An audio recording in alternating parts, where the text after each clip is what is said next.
Salut, soyez bienvenus. Dans ce leçon, on va voir la sécurité des automobiles et comment est-il améliorée. Et premièrement, il faut distinguer entre deux types de sécurité. Premièrement, la sécurité primaire, ou on appelle sécurité active, dans le but de quoi? De limiter les risques d'accident. Et aussi la sécurité secondaire, qu'on appelle aussi sécurité passive, dans le but de protéger les passagers en cas d'accident. En cas d'accident, je précise. En cas d'accident. La sécurité primaire a pour but de limiter les risques d'accident. Et la sécurité secondaire a but de protéger les passagers en cas d'accident. Et pour la réalisation du sécurité primaire, il est très important. Premièrement, on peut intervenir auprès du conducteur.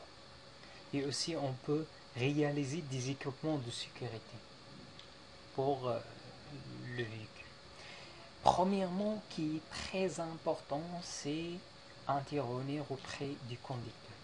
Le conducteur, il est très important pour la sécurité du véhicule et des passagers.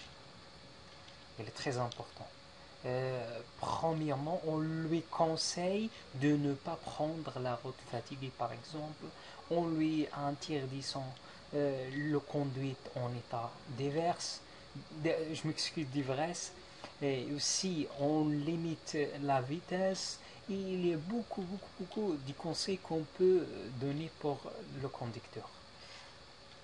Il y a beaucoup de choses à dire pour le conducteur. Le conducteur, il est très important de le intervenir. C'est bien. On peut réaliser des équipements de sécurité.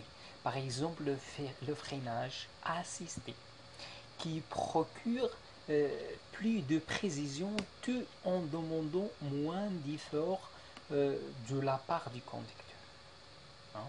Le freinage assisté qui procure les précisions. Il est caractérisé par la précision en demande. La précision en demande. Et aussi un moins effort, la part des conducteurs.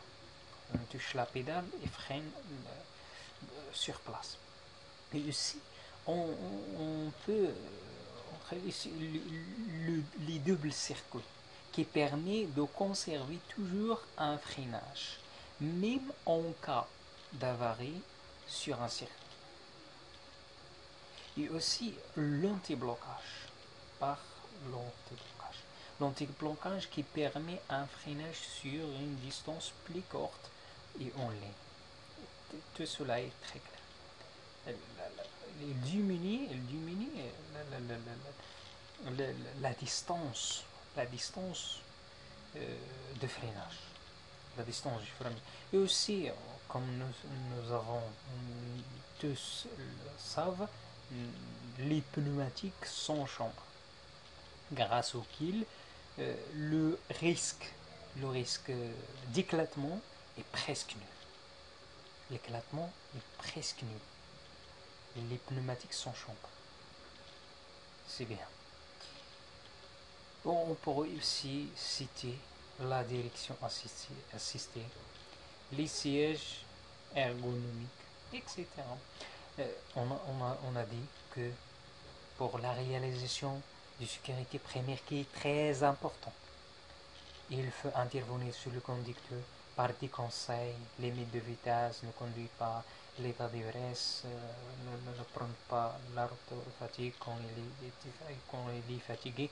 Et aussi, on le réalise, cette sécurité primaire, par des équipements de sécurité, par freinage assisté, par double circuit, par l'anti-blocage, par pneumatique sans chambre, etc., etc., etc. Je vous remercie.